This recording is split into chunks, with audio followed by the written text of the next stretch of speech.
Video लेके आया हूँ टॉपिक ड्रिल के ऊपर, जो ए, बी और सी सर्टिफिकेट वालों के लिए इम्पोर्टेंट है। बट जो एक सर्टिफिकेट वाले बच्चे हैं उनके लिए बहुत इम्पोर्टेंट है ये वीडियो, जो 7 फरवरी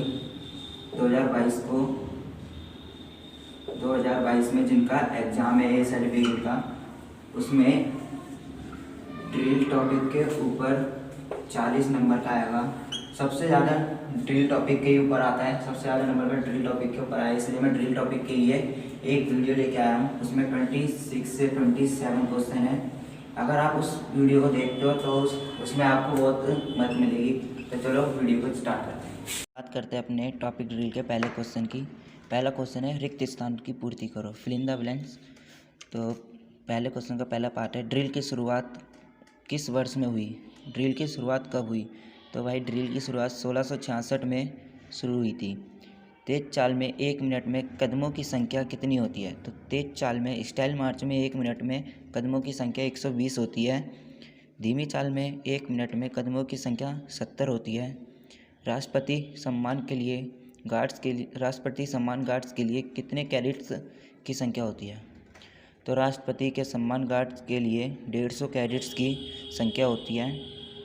राष्ट्रपति को कौन सा सैल्यूट दिया जाता है? भाई राष्ट्रपति को सैल्यूट दे रहे हैं तो राष्ट्रीय सैल्यूट दिया जाता है।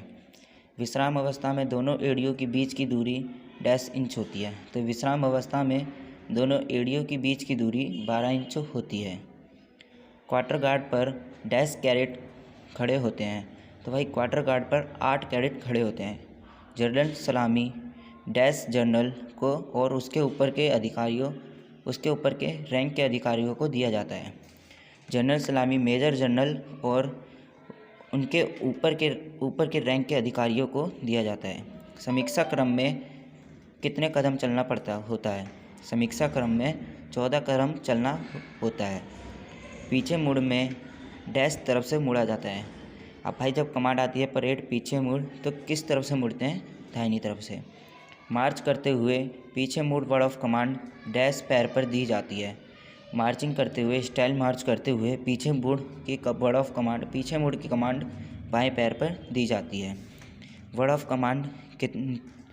कमांड डैश और डैश भागों में बांटी गई है। वर्ड ऑफ कमांड को 2 भागों में बांटा है, चेतावनी और कार्यकारी।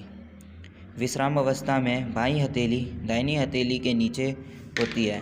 विश्राम अवस्था में बाईं हथेली जो होती है वो दाहिनी हथेली के नीचे होती है।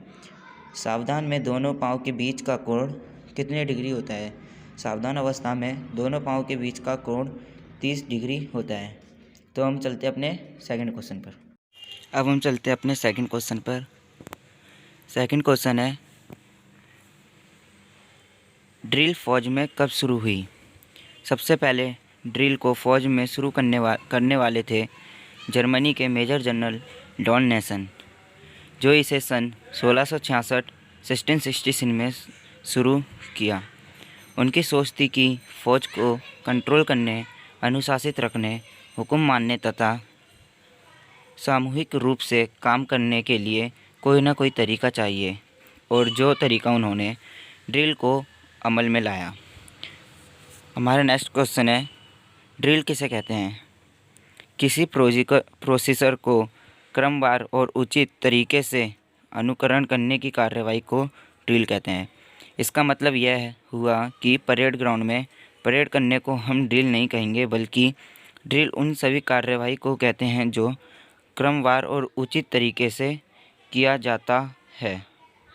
सावधान, पीछे मुड़, विश्राम, आगे पीछे मुड़, दाएं मुड़, बाएं मुड़, सावधान, ये सब अगर हम इन सब कार्रवाई को उचित तरीके से करेंगे तो इन्हें ड्रिल कहेंगे।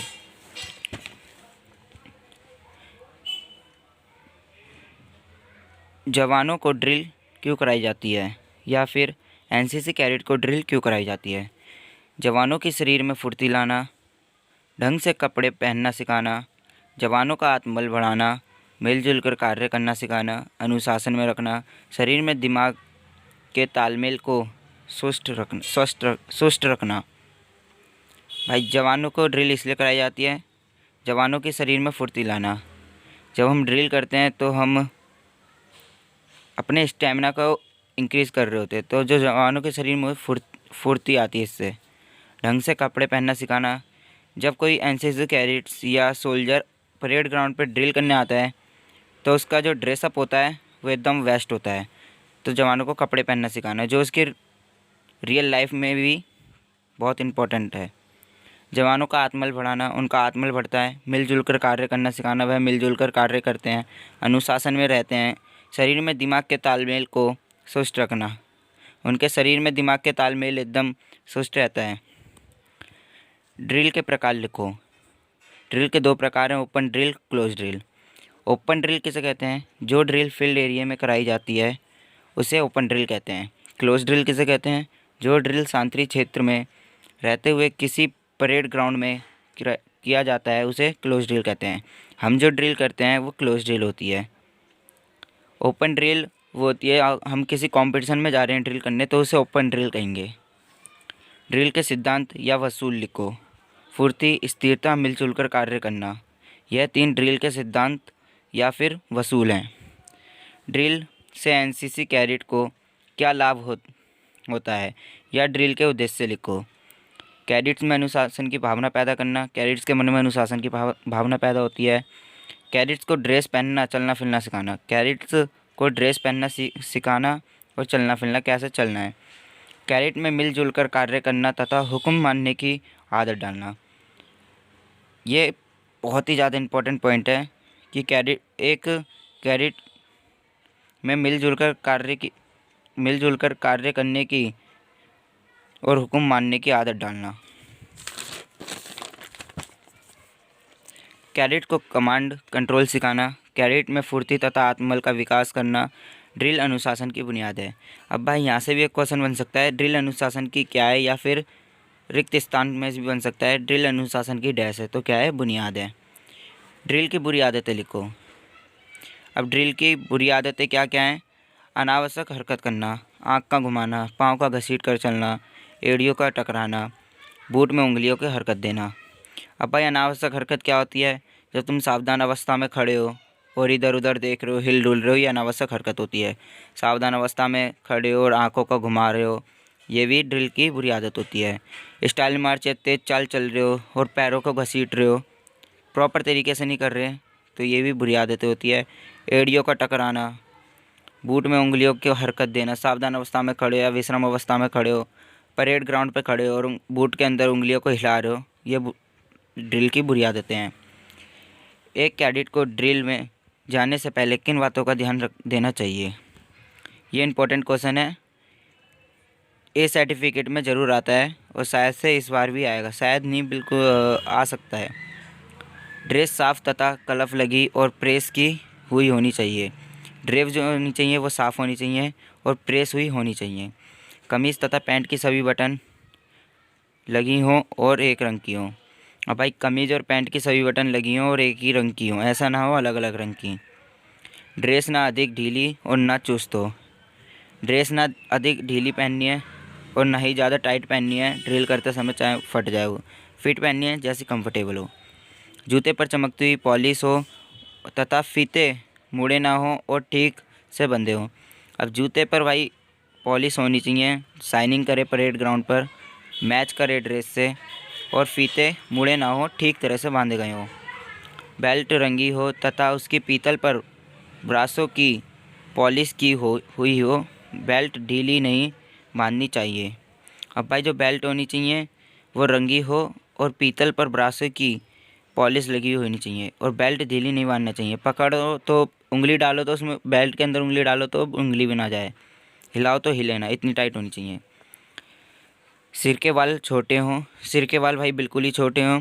ड्रिल में जाने से पहले दाढ़ी बनाना आवश्यक है।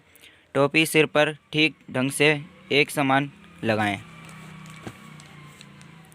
अब नेक्स्ट क्वेश्चन है, वर्ड ऑफ कमांड कितने प्रकार के होते हैं? तो भाई वर्ड ऑफ कमांड 2 प्रकार के होते हैं, चेतावनी और कार्यकारी। चेतावनी वर्ड ऑफ कमांड किसे कहते हैं? जब हम वर्ड ऑफ कमांड देते हैं, परेड दाहिने चलेगा, दाहिने मुड़, तो ये दाहिने चलेगा, ये दाहिने चलेगा वो है चेतावनी वर्ड ऑफ कमांड, और दाहिने मुड़ ये कार्यकारी है। चेतावनी वर्ड ऑफ कमांड वो होता है जो कैडेट को आगाह कर रहा हो, जो जिससे सुनते ही कैडेट आगाह हो जाए कि हमें कमांड मिल रही है, हमें किस आगाह हो जाता है कि हमें किस तरफ मुड़ना है। अब हमारा नेक्स्ट क्वेश्चन है, अच्छे वर्ड ऑफ कमांड की विशेषताएं लिखो। अब अच्छे वर्ड ऑफ कमांड की विशेषताएं, वर्ड ऑफ कमांड जोर से साफ साफ बोली जाए, जोर से बोली जाए और साफ साफ। चेतावनी वर्ड ऑफ कमांड को साधारण आवाज़, चेतावनी वर्ड ऑफ कमांड को साधारण आवाज़, पिच में तथा कार्यकारी को ऊंचे स्वर में बोलें। अब भाई चेतावनी वर्ड ऑफ कमांड है वो साधारण आवाज़ में बोलनी है, पिच में, और कार्यकारी को कुछ ऊंची स्वर में बोलने हैं। चेतावनी वर्ड ऑफ कमांड को लंबा फैलाकर बोलें तथा कार्यकारी को शीघ्र बोलें। दोनों भागों के बोलने के बीच कुछ अंतर रखें। अब भाई ये कमांड बोल लो, परेड दाहिने चलेगा दाहिने मुड़, तो इन दोनों भागों के बीच में कुछ अंतर रखें। ऐसा ना हो परेड दाहिने चलेगा दाहिने मुड़, ऐसे नहीं बोलना, आराम से बोलना है, परेड दाहिने चलेगा दाहिने मुड़। इन दोनों, इन के चेतावनी और कार्यकारी वर्ड ऑफ कमांड के बीच में कुछ गैप रखना है। अब हम बात करते हैं एनसीसी में कौन से 6 वर्ड ऑफ कमांड मुड़ने के लिए बोले जाते हैं। दाहिने चलेगा दाहिने मुड़, बाएं चलेगा बाएं मुड़, आगे बढ़ेगा दाहिने मुड़, आगे बढ़ेगा बाएं मुड़, पीछे लौटेगा पीछे मुड़, आगे लौटेगा पीछे मुड़। ये 6 वर्ड ऑफ कमांड मुड़ने के लिए बोले जाते हैं, टर्निंग के लिए बोले जाते हैं। सावधान स्थिति में किन बातों का ध्यान रखा जाता है। अब भाई ये भी ए सर्टिफिकेट वालों के लिए बहुत इंपॉर्टेंट है, इसे रट लो, जितने भी पॉइंट्स करवाएं इसे रट लो, बहुत इंपॉर्टेंट है। शरीर एकदम सीधा स्थिर किंतु अकड़ा हुआ ना हो। शरीर एकदम बिल्कुल सीधा होना चाहिए, स्थिर और अकड़ा ना हो, आराम से खड़े हो नॉर्मल, पर अकड़ा हुआ ना हो, बिल्कुल सीधा स्थिर हो। सिर ऊपर हो, सिर ऊपर की तरफ हो, आंखें एकदम सामने सीधी देखती हुई स्थिर हो। आंखें जो हो बिल्कुल सीधी सामने देखती हुई, ऐसे देखो 200 मीटर का सब कुछ दिखाई दे जाए, 200 मीटर दूर भी, इतनी सीधी हो। थोड़ी सीधी गर्दन सीधी कॉलर को भरती हुई। अब भाई थोड़ी भी सीधी होनी है और जो गर्दन होती है वो भी सीधी होनी है। जब गर्दन सीधी होगी तो कॉलर भी अपने आप भर जाएंगे। कंधे वर्गाकार और नीचे की ओर खिंचे हुए हों, कंधे वर्गाकार हो, नीचे की ओर खिंचे हों बिल्कुल। सीना उठा हुआ हो, दोनों हाथ शरीर के साथ पैंट की सिलाई से पीछे सीधा सटे हुए, कोहनी सीधी, उंगलियां आधी मुड़ी, बाएं बंधे हुई व अंगूठा सामने की ओर हो। दोनों हाथ शरीर के साथ पैंट की सिलाई से पीछे सीधा सटे हों, और जो भाई कोहनियाँ होंगी वो उंगलियां आधी मुड़ी मुट्ठी हुई व अंगूठा सामने की ओर हो। सावधान अवस्था में भाई देख लो कैसे मुट्ठी बनाई जाती है। ये जो हाथ है ना, इसकी ये मुट्ठी बना के ये जो अंगूठा होता है ये बिल्कुल सीधा होना चाहिए, ये उंगली मुड़ी हुई और ये अंगूठा सीधा, भाई इस तरह से बनता है सावधान अवस्था में। कुछ ऐसे करते हैं, ऐसे नहीं करना, और कुछ ऐसे करते हैं, ऐसे नहीं करना, बिल्कुल ऐसे करना है, ठीक है। घुटने सीधे हों, शरीर का वजन दोनों पाँव पर समान हो। अब घुटने जो हों वो सीधे हों और जो शरीर का वजन है दोनों पैर पर समान हो, एक ना हो एक ही पैर पर लटके हुए हो। दोनों एड़ी मिली हुई व पंजे परस्पर 30 डिग्री के कोण पर हों। अब दोनों एड़ी मिली होनी चाहिए और जो पंजे हैं उनके बीच में 30 डिग्री का कोण बना हुआ हो। नेक्स्ट क्वेश्चन है, निम्नलिखित पर संक्षिप्त टिप्पणियाँ लिखो। अब टिप्पणियों का मतलब होता है 2-3 लाइन लिखो या उसके बारे में 2-3 लाइन में बताओ। अब विश्राम के बारे में टिप्पणियाँ लिखो। इसमें बाएं पैर 6 इंच ऊपर उठाकर 12 इंच बाईं ओर दूर रखते हैं। अब भाई विश्राम में क्या करते हैं, जो बायां पैर होता है वो 6 इंच ऊपर उठाकर और 12 इंच दूर रखते हैं। विश्राम स्थिति में दोनों हाथ पीछे होते हैं और इस विश्राम स्थिति में एड़ियों के बीच 12 इंच और पंजों के बीच 18 इंच का फासला होता है। आराम से में टिप्पणियाँ लिखनी है। विश्राम को अवस्था में आए, कमर के ऊपर का हिस्सा हिला सकते हैं, सिर घुमाना, बातें करना, रुमाल का प्रयोग करना वर्जित है। अब आराम से भाई जब आराम से वर्ड ऑफ कमांड तब मिलती है जब कैडेट ज़्यादा देर से या परेड ज़्यादा देर से ड्रिल कर रही है और थक जाती है, तो उसे आराम से वर्ड ऑफ कमांड दिया जाता है। तो आराम से अवस्था में विश्राम में आना है और और विराम और जो कमर के ऊपर का हिस्सा होता है वो थोड़ा सा हिला सकते हैं। ऐसा नहीं है पूरा सिर घुमा लो, बातें करने लगो या रुमाल निकाल के पसीने वसीने पोंछ दो, ये नहीं होता। आराम से में बिल्कुल नॉर्मल हो जाना है, बिल्कुल आराम से खड़े हो जाना है। दाहिने मुड़। दाहिने मुड़ में बाजू को शरीर से चिपकाते हुए दाएं पैर की एड़ी व बाएं पैर के पंजों की सहायता से 90 डिग्री दाईं ओर मुड़ जाएं तथा बायां पैर चटकी से आगे लाते हुए दाहिने पैर के साथ मिलाएं। अब भाई दाहिने पैर में क्या होता है, बाजुओं को शरीर से चिपकाते हुए दाएं पैर की एड़ी और बाएं पैर के पंजों की सहायता लेते हुए 90 डिग्री दाईं ओर मुड़ें और बायां पैर चटकी से आगे लाते हुए दाहिने पैर के साथ मिलाएं। बाएं मुड़। बाएं मुड़ में बाएं पैर की एड़ी दाएं पैर के पंजे पर 90 डिग्री बाईं और 90 डिग्री बायां मुड़कर दाएं पैर के साथ मिलाएं। पीछे मुड़। पीछे मुड़ दाहिने तरफ से मुड़ा जाता है। जब वर्ड ऑफ कमांड आती है पीछे मुड़, तो पीछे मुड़ वर्ड ऑफ कमांड आते ही दाहिनी तरफ से मुड़ा जाता है, दाहिने हाथ की तरफ से मुड़ा जाता है। वैसे इसमें 180 डिग्री मुड़ा जाता है। आधा दाहिने व आधा बाहिने मुड़। इसमें से कोई भी आदेश मिलने पर कैडेट को बताई गई दिशा में 45 डिग्री पर मुड़ना होता है। अब भाई बाएं और दाएं जब मुड़ाया जाता है तो 90 डिग्री मुड़ते हैं। अब इसमें लिखा है अब वर्ड ऑफ कमांड है आधा दाहिने और आधा बाहिने मुड़, तो 90 का आधा 45 होता है, तो 45 डिग्री जिस दिशा में आपको बोला जाए उस दिशा में मुड़ना है। खुली लाइन चल। खुली लाइन चल यह आदेश मिलने पर बाजुओं को नियंत्रण में रखते हुए पीछे वाली पंक्ति के कैडेट 1.5 कदम पीछे हटेंगे, आगे वाली पंक्ति के कैडेट 1.5 कदम आगे बढ़ेंगे और बीच वाली पंक्ति अपने स्थान पर बनी रहेगी। अब भाई जब वर्ड ऑफ कमांड मिलती है खुली लाइन चल, तो खुली लाइन चल में क्या होता है, जो पीछे वाली पंक्ति होती है, एंथरीज में होते हैं हम 3x3 में, तो सबसे पीछे वाली जो लाइन होती है ना वो 1.5 कदम पीछे हटेगी। खुली लाइन चल में 1.5 कदम पीछे हटेगी पीछे वाली लाइन, और जो सबसे आगे वाली लाइन होती है ना वो 1.5 कदम आगे आएगी, और जो बीच वाली लाइन होती है वो अपने स्थान पे ही खड़ी रहेगी। निकट लाइन चल। अब निकट लाइन चल में यह आदेश मिलने पर आगे वाली पंक्ति को कैडेट 1.5 कदम पीछे हटेगी और बीच वाली पंक्ति अपने स्थान पर बनी रहेगी। पीछे वाली पंक्ति के कैडेट 1.5 कदम आगे बढ़ेंगे और यह आदेश मिलने पर आगे वाली पंक्ति 1.5 कदम पीछे हटेगी। अब भाई निकट लाइन चल में क्या होता है, जो आगे वाली सबसे आगे वाली जो लाइन होती है ना वो 1.5 कदम पीछे हटेगी, और जो सबसे पीछे वाली लाइन होती है वो 1.5 कदम आगे आएगी और बीच वाली लाइन अपने स्थान पे खड़ी रहेगी। अब भाई हमारा नेक्स्ट क्वेश्चन है रैंक और फाइल में अंतर लिखो।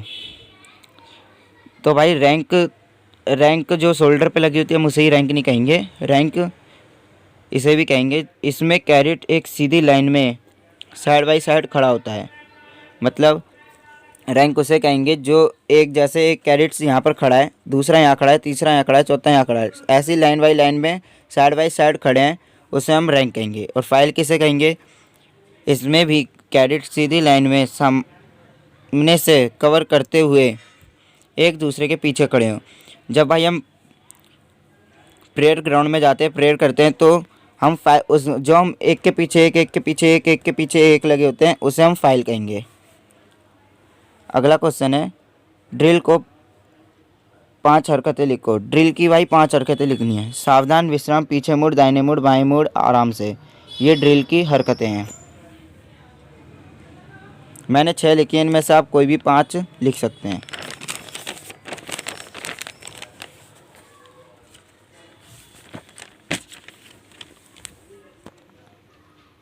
अब भाई क्वेश्चन आता है वर्ड ऑफ कमांड बोलने का सही समय लिखो। अब भाई इसमें 12 वर्ड ऑफ कमांड दिए हैं। अब उसका बोलने का सही समय क्या है वो देखते हैं। थम वर्ड ऑफ कमांड बोलने का सही समय है बायां पैर दाएं पैर से लाते हुए। जब बायां पैर दाएं पैर से लाते हुए थम का वर्ड ऑफ कमांड बोला जाता है। थम कदम ताल में, जब हम कदम ताल करते हैं और थंब का वर्ड ऑफ कमांड बोलने का सही समय है बायां पैर उठाते हुए। कदम ताल, कदम ताल वर्ड ऑफ कमांड बोलने का सही समय है दायां पैर बाएं पैर से लाते हुए। दाएं मुड़, चलते हुए, स्टाइल मार्च करते हुए चलते हुए दाएं मुड़, दाएं पैर बाएं पैर से लाते हुए। बाएं मुड़, चलते हुए, दायां पैर बाएं पैर से लाते हुए। पीछे मुड़, चलते हुए, दायां पैर बाएं पैर से लाते हुए। दाएं देख, बायां पैर दाएं पैर से लाते हुए। दाएं देख का वर्ड ऑफ कमांड बाएं पैर पर दिया जाता है। बाएं देख का वर्ड ऑफ कमांड दाएं पैर पर दिया जाता है। सामने का सल्यूट, सामने का सल्यूट बाएं पैर पर दिया जाता है। बाएं का सल्यूट बाएं पैर पर दिया जाता है। दाएं का सल्यूट भी बाएं पैर पर दिया जाता है। और आगे बढ़ भी बाएं पैर जमीन से छुआकर। आगे बढ़ का वर्ड ऑफ कमांड बोलने का सही समय है बाएं पैर जमीन से छुआकर। निम्नलिखित के कदम की लंबाई व मार्चिंग का समय लिखो। तेज चाल। अब तेज चाल भाई, इसमें कदमों की लंबाई 30 इंच होती है। 1 मिनट में 120 कदम चलने होते हैं और 120 कदम में हमें 100 गज की दूरी पार करनी होती है। तेज चाल में 30 इंच कदमों की लंबाई 30 इंच होती है और 1 मिनट में भाई 120 कदम चलने होते हैं और 120 कदम में 100 गज की दूरी पार करना होता है। अगर क्वेश्चन ये आए कि वॉइस कैडेट की तेज चाल में कदमों की लंबाई और समय लिखो, तो भाई वॉइस कैडेट्स तेज चाल में 116 कदम 1 मिनट में 116 कदम चलते हैं और 100 गज की दूरी पार करते हैं। अगर गर्ल्स कैडेट्स का पूछा जाए तो 110 कदम 1 मिनट में और 100 गज की दूरी पार करते हैं। अगर बॉयज़ और गर्ल्स कैडेट्स में से ये क्वेश्चन ना आए, जैसे बोल दिया जाए, सिर्फ ऐसे पूछ लिया जाए तेज चाल के कदम की लंबाई और समय लिखो, तो ऐसा करेंगे। अगर बॉयज़ कैडेट्स का वॉइस का पूछा जाए तो वॉइस का बता देना 116, गर्ल्स का पूछा जाए तो गर्ल्स का 110 बता देना। धीमी चाल, स्लो मार्च। कदमों की लंबाई 30 इंच होती है और 1 मिनट में 70 कदम लिए जाते हैं। दौड़ चाल, भाई दौड़ चाल में कदमों की लंबाई 40 इंच होती है और 1 मिनट में 180 कदम चले जाते हैं। 180 कदम में 200 गज की दूरी पार करनी होती है। लाइन तोड़। अब भाई इसमें डिफरेंस आता है लाइन तोड़ और विसर्जन में, ये आता ही है ज़रूर। ये सर्टिफिकेट में मैंने कई क्वेश्चन पेपर सॉल्व करे हैं तो उसमें मैंने देखा आया है। तो लाइन तोड़ फैलिंग आउट से आप क्या समझते हैं? लाइन तोड़ परेड की समाप्ति ना होकर एक विराम है। भाई लाइन तोड़ जो है वो परेड की समाप्ति ना होकर एक विराम है। जब परेड करते हुए कैडेट्स थक जाते हैं तो उन्हें ये लाइन तोड़ का आदेश मिलता है। लाइन तोड़ के आदेश पर दाहिने मुड़ते हैं और लाइन तोड़ करते हैं। इसमें सल्यूट नहीं दिया जाता तथा लाइन तोड़ने वाले कैडेट अपने परेड का स्थान या मार्च की लाइन को नहीं छोड़ते हैं। अब भाई इसमें जो लाइन तोड़ का आदेश मिलता है तो लाइन तोड़ के आदेश पर दाहिने मुड़ते हैं और फिर लाइन तोड़ते हैं। इसमें कैडेट्स इसमें सल्यूट नहीं दिया जाता और लाइन तोड़ने वाले कैडेट को परेड स्थान या मार्चिंग की लाइन नहीं छोड़नी होती है। अब भाई विसर्जन डिसमिस से आप क्या समझते हैं? विसर्जन विराम ना होकर परेड की समाप्ति होती है। अब भाई ये लाइन तोड़ का उल्टा है। विसर्जन विराम ना होकर परेड की समाप्ति है। विसर्जन के आदेश मिलने पर दाहिने मुड़ें और सैल्यूट करें, फिर 2-3 कदम चलकर लाइन तोड़ करते हैं और परेड ग्राउंड को तेज़ी से छोड़ देते हैं। अब भाई जब विसर्जन का कमांड मिलता है आपको, तो विसर्जन के आदेश मिलते ही दाहिने मुड़ें और सैल्यूट करें और फिर 2-3 कदम चलकर लाइन तोड़ें और परेड ग्राउंड को तेज़ी से छोड़ दें। सैल्यूट कितने प्रकार के होते हैं? हम सैल्यूट 2 प्रकार से करते हैं, हाथ से और शस्त्र से, बाय हैंड बाय वेपन। तो हाथ से कौन कौन से सैल्यूट करे जाते हैं? सामने सैल्यूट, दाहिने सैल्यूट, बाएं सैल्यूट। और शस्त्र से राष्ट्रीय सैल्यूट, जनरल सैल्यूट, सलामी शस्त्र, नेशनल सैल्यूट, जनरल सैल्यूट और सलामी शस्त्र। सलामी देते समय किन बातों का ध्यान रखा जाता है? तो भाई सलामी देते समय दाहिने हाथ को चुस्ती से गोलाई में घुमाते हुए मस्तक के पास लाएं। ध्यान रखें कि सभी उंगलियां परस्पर सीधी मिली हुई हों, हथेली पूरी खुली हो तथा उंगलियां कलाई और कोहनी एक सीधी रेखा में हों। अब भाई जो दाहिना, जब सल्यूट करते हैं हम सलामी देते हैं तो जो दाहिना होता है वो चुस्ती से बाहर की ओर से गोलाई में आते हुए अपने सिर के पास लाएं और ध्यान रखें कि सभी उंगलियां सीधी हों, सभी उंगलियां बिल्कुल परस्पर सीधी हों, बिल्कुल अच्छे से और सीधी मिली हुई हों एक दूसरे के साथ।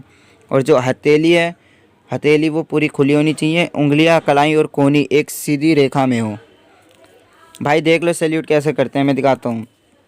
और जो ये उंगलियां होती हैं ना हमारी, ये उंगलियां ये बिल्कुल सीधी होनी चाहिए, ये इस टाइप में, ये ऐसे खुली होनी चाहिए। मैंने देखा है कई बच्चों का अंगूठा ये होता है, ये नहीं होना अंगूठा, ये होना, यहाँ पर रखना अंगूठा ऐसे बिल्कुल सीधा। हथेली पूरी खुली होनी चाहिए, पूरी दिखनी चाहिए हथेली, इस तरह से देखो लो।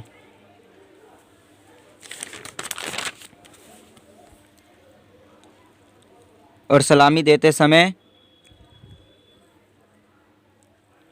वर्जनी उंगली का सिरा दाहिनी आंख के भौहों के मध्य के निकट हो। वर्जनी उंगली भाई बीच की उंगली को कहते हैं।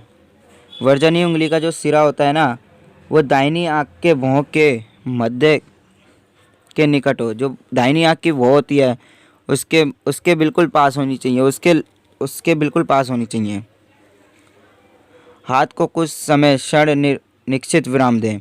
जब सलामी देते हो तो दाहिनी आंख के भौं पे जब सल्यूट करोगे तो वहाँ पर कुछ 2 या 3 या 5 सेकंड का विराम दें।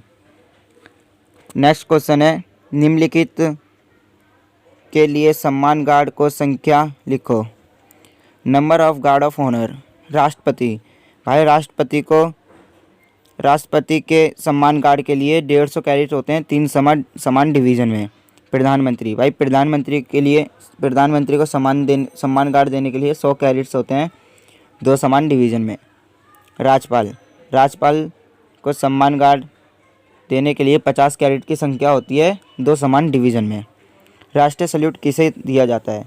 नेशनल सल्यूट, भाई राष्ट्रीय सल्यूट राष्ट्रीय ध्वज, भारत के राष्ट्रपति, राज्यों के राज्यपाल, इनको दिया जाता है। जनरल सल्यूट किसे दिया जाता है?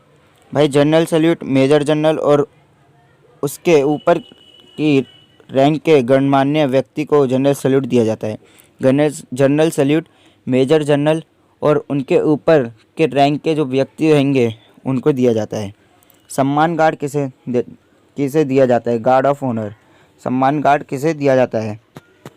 भाई सम्मान गार्ड राष्ट्र के राष्ट्रपति, उपराष्ट्रपति और प्रधानमंत्री, राज्य के राज्यपाल, उपराज्यपाल, मुख्य आयुक्त, रक्षा मंत्री, उपरक्षा मंत्री, थल सेना, नौसेना, वायुसेना के सेनाध्यक्ष और उपसेनाध्यक्ष, रक्षा मंत्री, एनसीसी के महानिदेशक, विश्वविद्यालय के कुलपति और उपकुलपति। तो भाई मैं ये 25 से 26 क्वेश्चन लेके आया था जो ए सर्टिफिकेट के लिए इम्पोर्टेंट है, जो 7 फरवरी 2022 में जिनका एग्ज़ाम है वो एक बार ये वीडियो देख लें, उन्हें बहुत मदद मिलेगी इस वीडियो से। जय हिंद दोस्तों।